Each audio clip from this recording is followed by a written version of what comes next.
Do Europeans work hard enough? Why do you pay higher interest rates than banks? And can a Hawaiian rum company end one of our country's worst protectionist laws? I'm Dominic Pino, Thomas L. Rhodes Journalism Fellow with the National Review Institute, and we'll look through those questions on this episode of Econception.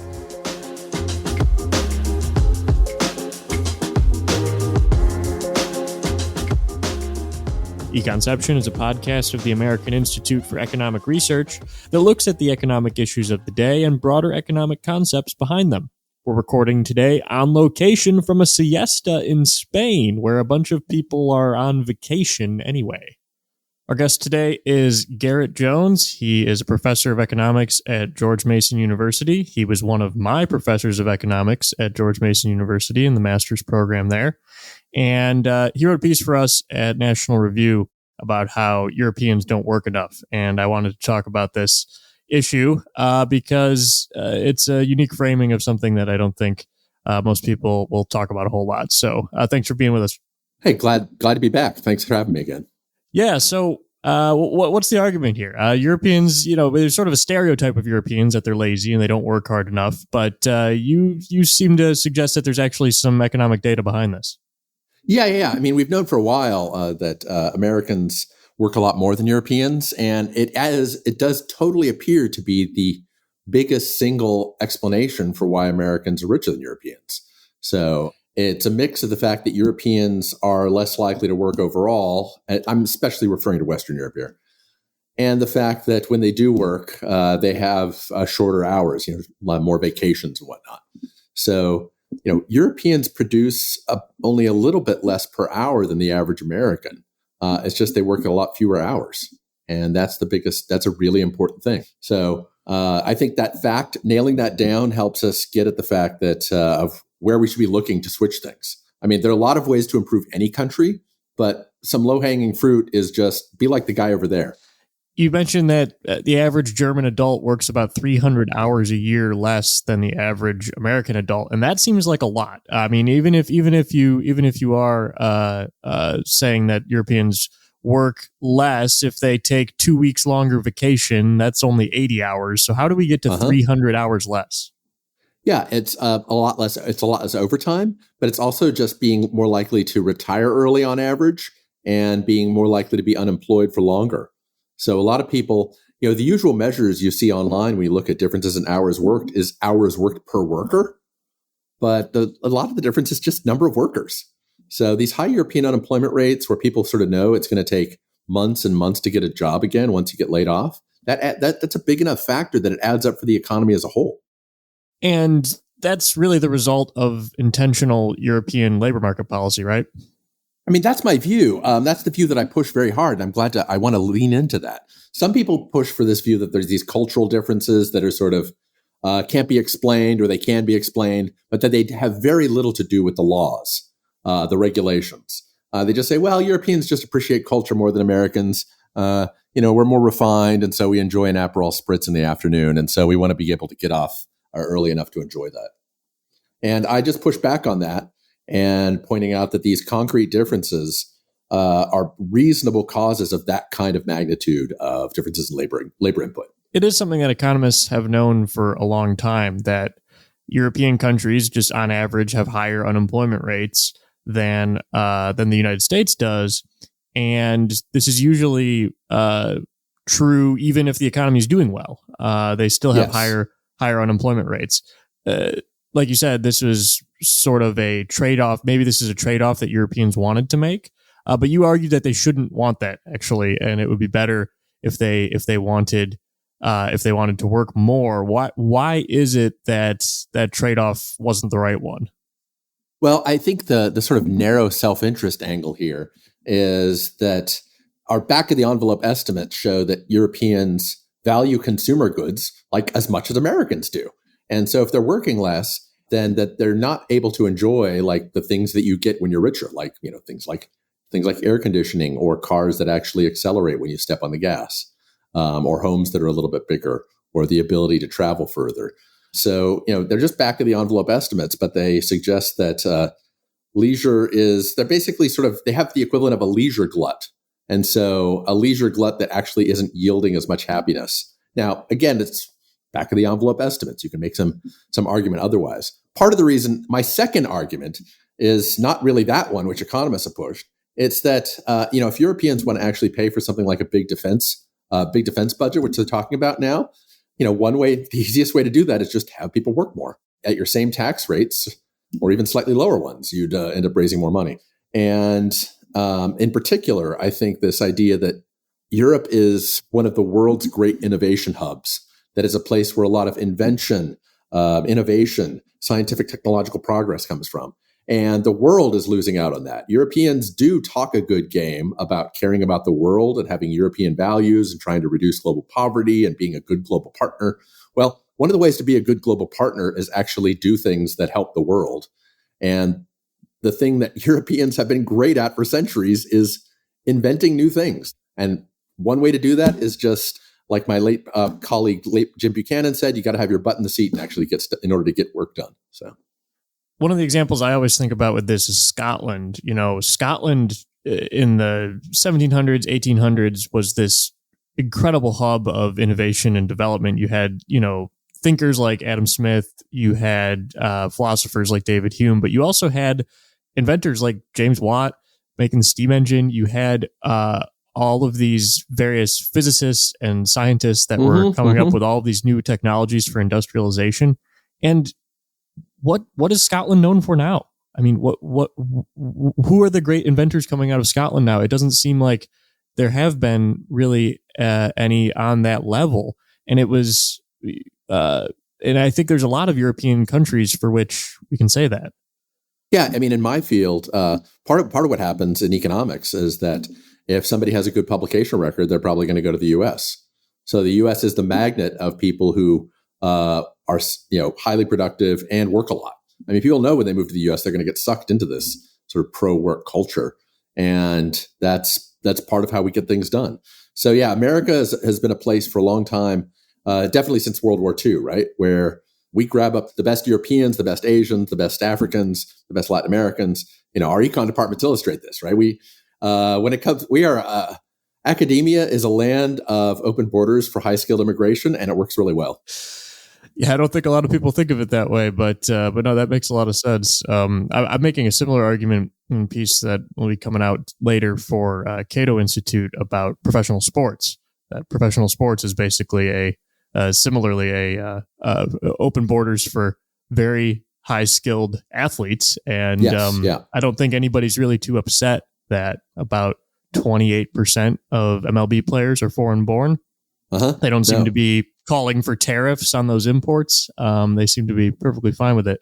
Indeed. So back to Europe, we've seen real stagnation in European GDP per capita, at least since the financial crisis in 2008. Yeah. Places like Italy have basically had no per capita GDP growth since 2007, right before that. Places like the UK have had very little. These are some of the largest economies in the world, and in the past were much more productive. But in the past, they still had a lot of these same labor market policies. The higher structural unemployment in Europe has been an issue going back many decades. It's not a since the financial crisis issue. So, is there something else going on there? What explains that more recent stagnation?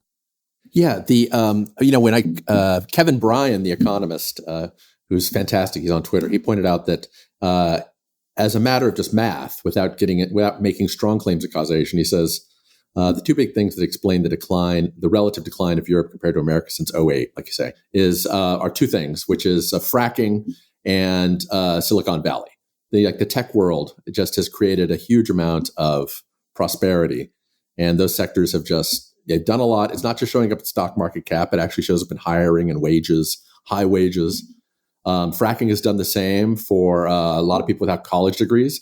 I made a point in 2019 of driving around up there. I got up there again during COVID when driving around America, and you can see it up close up in North Dakota, up where all the fracking is going on. So those are two sectors that are big enough to explain mechanically what's going on. Yeah, back when Ed Prescott wrote this famous paper, "Why Do Americans Work So Much More Than Europeans?" he created a little fact that even Paul Krugman picked up on, which is that per hour, French people produced about 10% more than the average American. And that's not true at all anymore. They are like maybe 5-10% behind the average American now. So that's, he wrote that in like 2002. And we're talking about 20 plus years. That's enough to go from 10% above to maybe 10% below. That is a creeping decline, sort of 1% a year. You barely notice it, drip, drip, drip, but it adds up. And with Italy as well. Now, part of this with GDP is that when we're looking at GDP per person, an aging population means you get to the point where the labor force participation rate starts declining just as people age.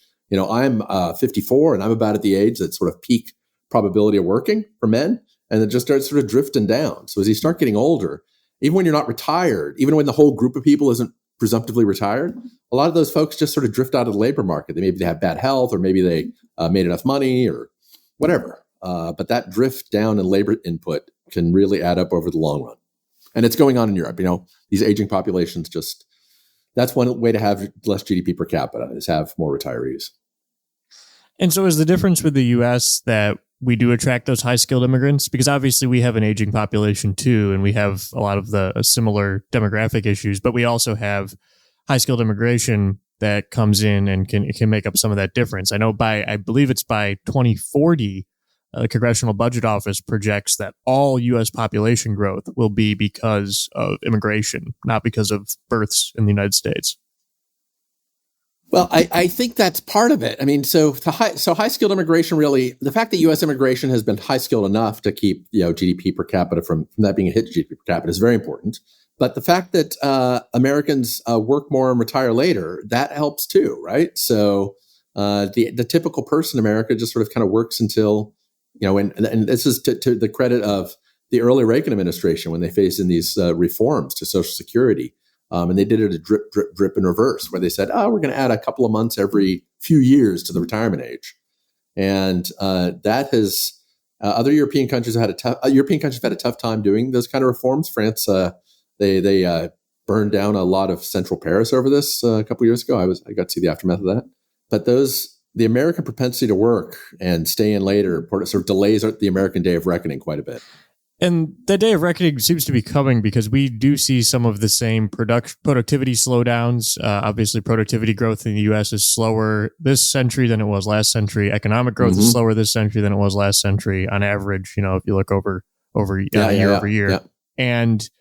And lots of people will point to this and say, there's something wrong or something broken in the economy. But then when you look and compare the United States performance to every other developed country, it seems like we're still doing better. So we're the cleanest dirty shirt, right? Yeah. Yeah. How much of that is just because we work more? I mean, that's possible. But that gets us a little more speculative, right? I'm happy to speculate that that's part of it, because putting in a lot of hours, basically, innovation is a luxury good, right? And it's, after you take care of your needs, the absolute needs, then you get the moderate luxuries, and then you get the sort of, wouldn't it be nice ifs? And research is, for better or worse, often a wouldn't it be nice if? And firms fund that when they think like, we have some extra capital, we have some risk capital, we can take some risk out here. And America, I would say that if I had to pick a reason, it's more that America has a system that tolerates and welcomes risk capital. A bunch of people who come in and say, we're going to invest in 100 projects and we're pretty sure we're going to lose money on 80 of them and break even on 10 and make the money on the last 10. And the American system is comfortable with that. I can even say American culture is comfortable with that.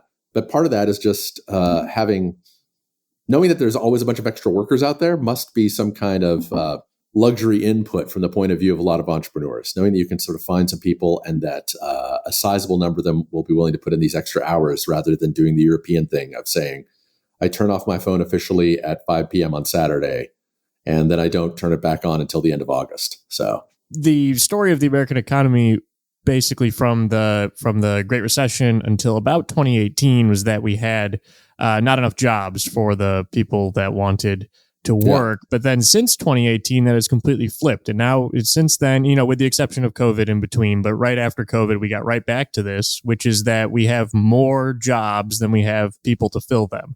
What was going on there? Because, you mentioned that, you always have these extra workers, but we didn't have extra workers for about 8 years there, pretty recently. So what was going on there? Yeah, labor slumps, long-lasting labor slumps seem to be common after recessions, and I mean after financial crises in particular, right? Not just normal recessions. So it's a little bit puzzling as to why. You can take the Keynesian approach that there's some sort of stickiness to wages and they don't want to fall enough, but that involves having to come up with some story for why capitalists can't find a way to exploit workers. So that seems like maybe it works for a year or two, but do I really want to explain it for a decade? A second story, which I put more weight on, is that basically something breaks down in the matching mechanism, in the sort of speed dating process that we use for linking up workers with firms. And figuring out why that breaks down, at least it makes sense as a story because we understand that sometimes things might not work well. The U.S., I think in that period, was trying to figure out what to do next. Firms are trying to figure out what are my workers going to be useful for. And that learning process, it's a form of experimentation that takes a long time and involves a lot of loss and a lot of lagged learning and a lot of social learning where people learn from what's going on at other firms. I think that can just take a long time after you're totally restructuring economy after a financial crisis. I should say by like 2016, maybe even late 2015. There, the U.S. unemployment rate did get really low, and you could feel that tightness the last 2 years, certainly, of the first Trump administration. That's where I started seeing all the signs going up of help wanted ads and promises of higher raises, unusually high starting salary packages or hourly wage packages. So part of it, though, is this aging population, right? The aging population means that there's some more people retiring, and that opens up some skill, some demand for more workers. So economists have predicted this, like my whole careers, when I first started taking econ in the late 80s in college, they said, once the baby boomers start retiring, there's going to be this extra pressure, and the pressure doesn't show up in every sector equally, of course. We saw software engineers have just gotten slammed the last couple of years.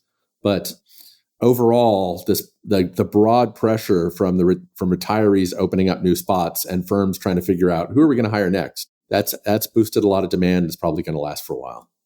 Yeah, you mentioned two of those sectors in the United States that pay people really well, being energy and technology, and it sort of illustrates how you can have two sectors of an extremely large economy that actually do a lot to pull up the whole economy.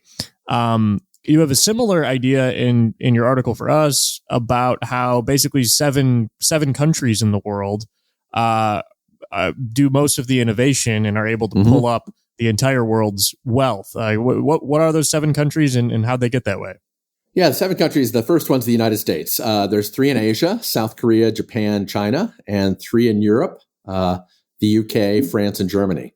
And by any measure, these 7 countries, what I call the I-7, the innovative 7, they do most of the world's innovating.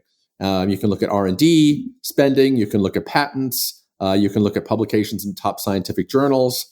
Indirectly, you can look at Nobel Prizes, which aren't quite as good, but multiple measures all point in the same direction and basically these are the countries with lead character energy for the whole planet when it comes to innovation. When great things come out, there's like a better than 50% chance it's going to be from one of these 7. India and Switzerland get honorable mention there. A couple of other countries sort of, you could make an I-10 if you really wanted to. But the inventions that they come up with there end up shaping the whole world, right? Whether it's COVID vaccines or cell phone innovation or new tech research, AI inventions, we know that they're likely to come out of just a few places. And those places tend to be big countries because when it comes to ideas, we care about ideas per planet, not ideas per country. I don't really care what country Einstein was sitting in when he wrote his Annus Mirabilis papers, right? I care about ideas per planet because eventually these things, either they get used everywhere or they get put into products that get used everywhere. So we all rely on the institutional quality, the governance quality, the work hours in these 7 very special countries. And the U.S. works a lot of hours, the 3 Asian countries work a lot of hours, and the 3 European countries don't work enough. No, they don't. Yeah, exactly. That's a really interesting note. Like both Japan and South Korea, like they just still work a ton of hours. And their productivity per hour is actually not that high, right? Comparatively on the frontier.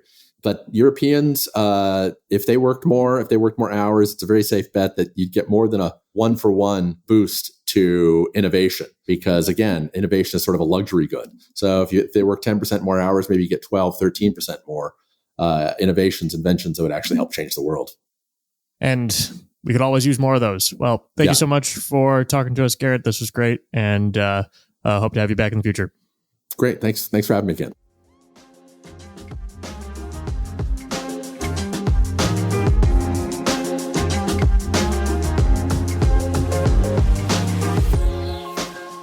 One of the bipartisan bad economic ideas bouncing around Washington, D.C. right now is about capping credit card interest rates. There's a bill that's been proposed by Josh Hawley, a Republican senator from Missouri, and Bernie Sanders, the independent socialist senator from Vermont, that wants to cap credit card interest rates at 10%. They basically just make the case that credit card interest rates are too high and they should be lower, and that it's unfair that they're high because people can't afford to pay them back. Now, one of the talking points that they've settled on, which they've made many different times, is that this is obviously unfair because banks can borrow at 4.5% interest rates.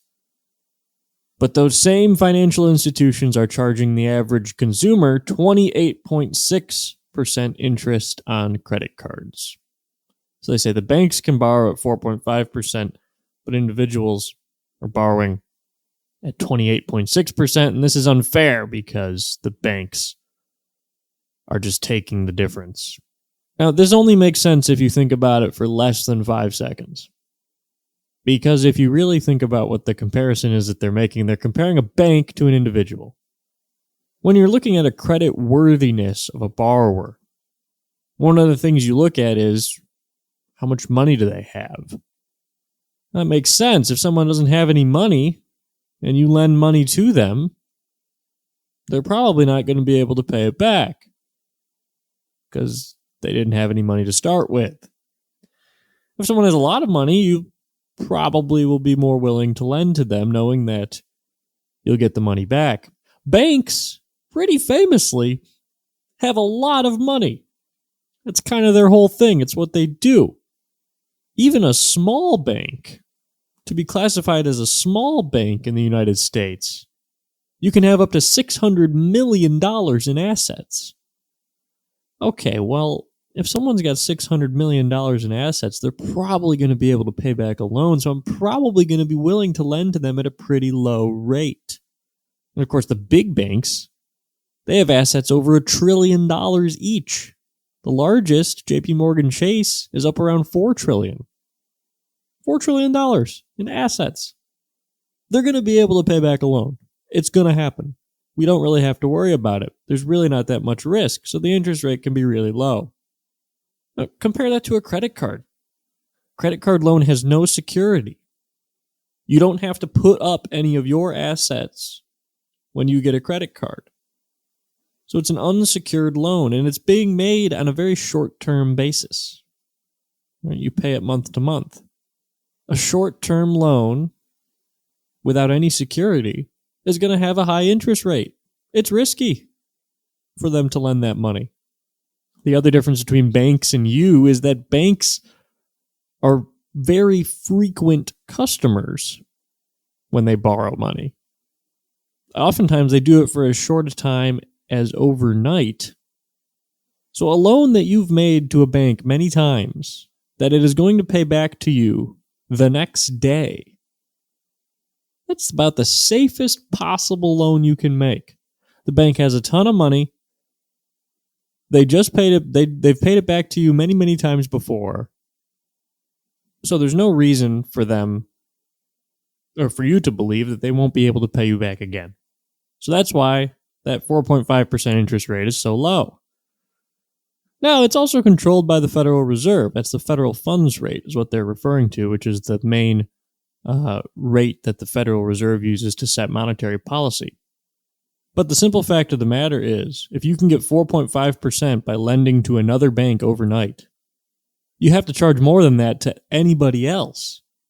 And so that's how the federal funds rate influences monetary policy. And it influences lending and interest rates throughout the economy, not just the rate that banks charge each other. So that's a little separate point that we can take away from this about how monetary policy actually works. But again, this isn't some kind of unfair, greedy scheme by the banks that they charge individuals more than they charge each other. You're a bigger credit risk than a bank because you're not a bank. That's really the whole answer. And politicians who want to pretend that you're too stupid to figure that out are not deserving of your vote, they're not deserving of your trust, and they're not deserving of any more power in your life.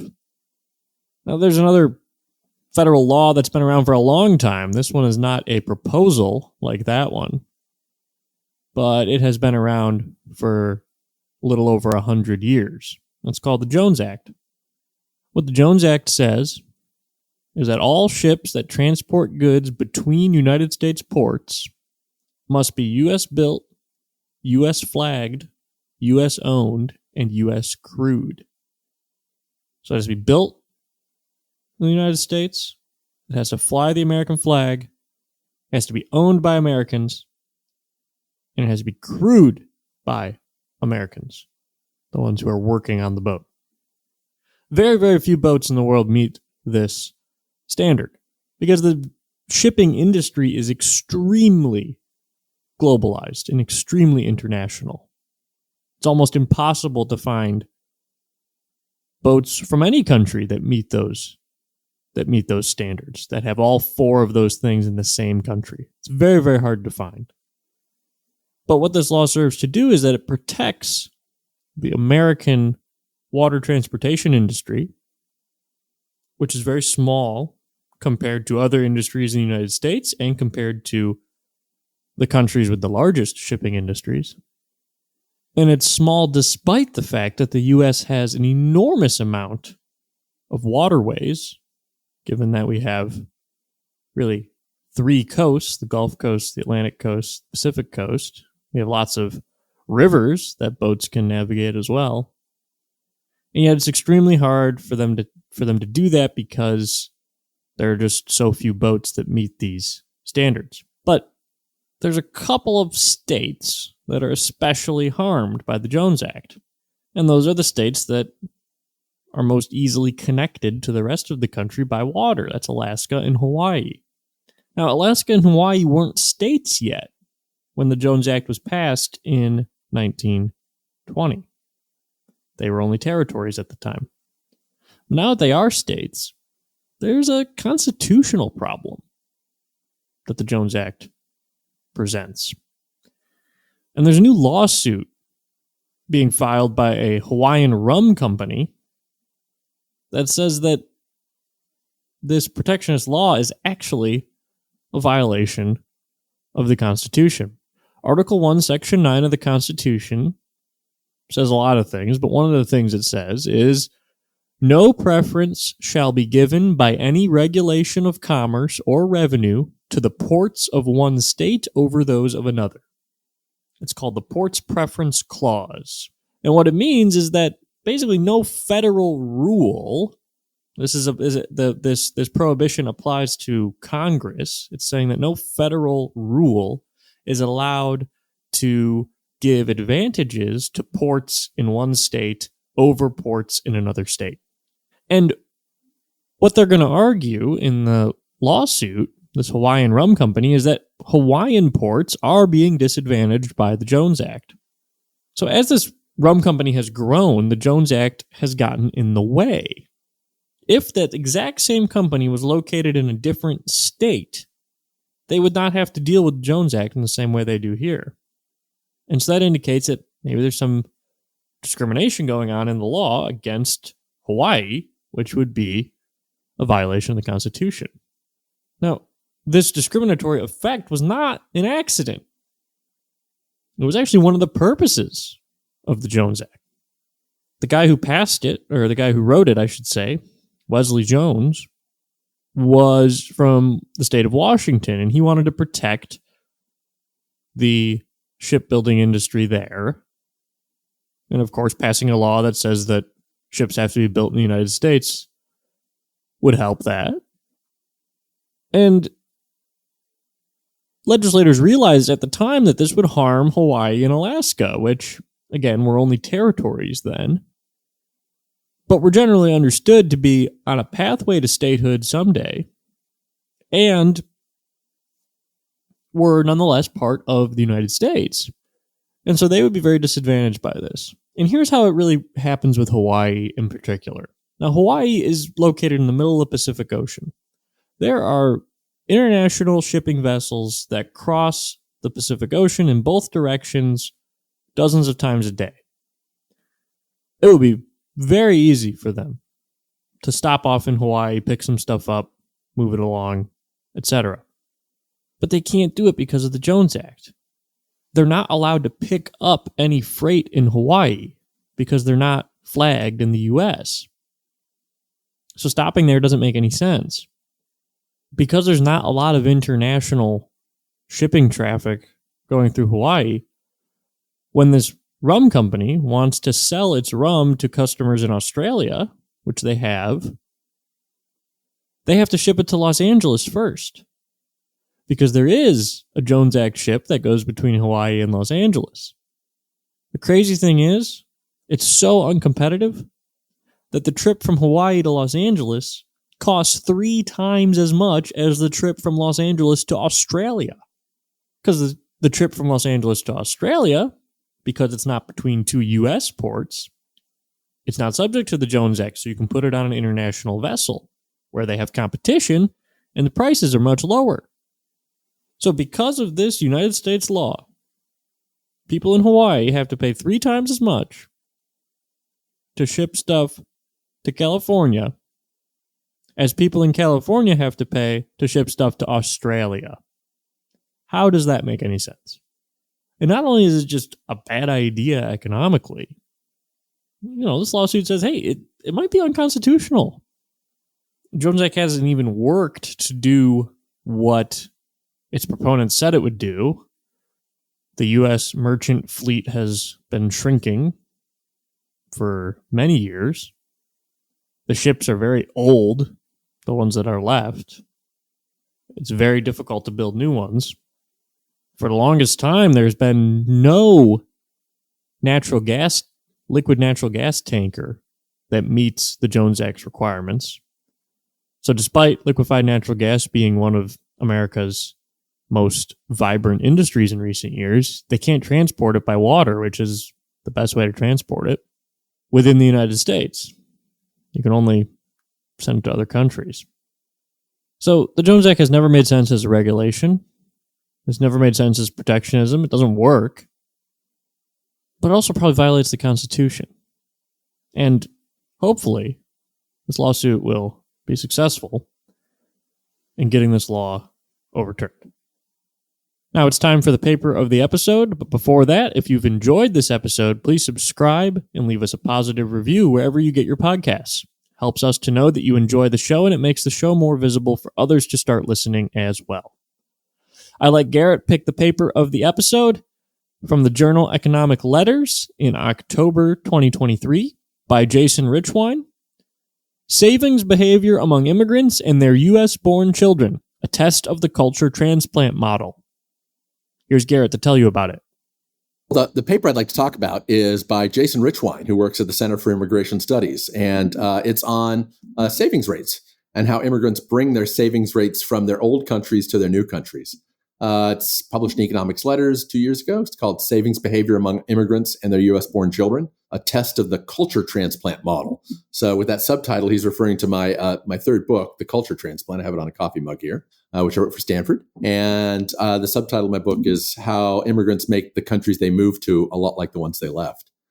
And so Richwine did something that had already been done in other papers for Germany and for the UK, which is to find out, check and see whether second-generation immigrants to a country have savings behaviors that are kind of like that back in the country their ancestors came from. So we're looking at people who just are totally born in a new country. Their parents migrated. These children are born and become adults in the new country. And so the question is, can you predict their savings behavior based on where their parents came from? And the answer is yes. With the German and UK research, one of these papers had actually looked at the third generation, and they found that you could still predict savings behaviors, how much you sock away, whether you sock away money for retirement in the average month by just knowing something about the attitudes towards saving in the home country. So what Richwine did is he found out that one of these American surveys that looks at retirement savings behavior added a new question. And the new question was, where were your parents born? So they've been giving this survey out for a long time, asking people, how much do you save every month for retirement? And then they added a new question. And this is a case where being on the ball really paid off, right? And knowing what's going on in the guts of some government survey. And so what Richwine did is he just did a quick check, right? He just checked to see. He checked to see. They also asked where you were born personally. So he could check the culture transplant theory for both first and second generation immigrants. And it turned out there was a really strong relationship in both cases between the national savings rate in the country a person came from and the current savings behavior, how much you sock away for retirement each month of the migrants whose parents came from that country. So basically, Haitian Americans save kind of like Haitians. Chinese Americans save kind of like Chinese folks, right? Greek Americans save kind of like folks in Greece. So basically, you can predict how much somebody's saving just by knowing where their parents or grandparents came from. This is yet another piece of evidence, a very concrete piece of evidence that one way you can bring traits that can make your country better is to bring in folks who are from countries that have those traits already, right? Quit trying to convert people to your great religion and just bring in people who are already members of your great religion. Savings Behavior Among Immigrants and Their U.S.-Born Children, a test of the culture transplant model by Richwine. Read it. That's all for today. Remember, the economy is complicated and nobody has all the answers, but markets work.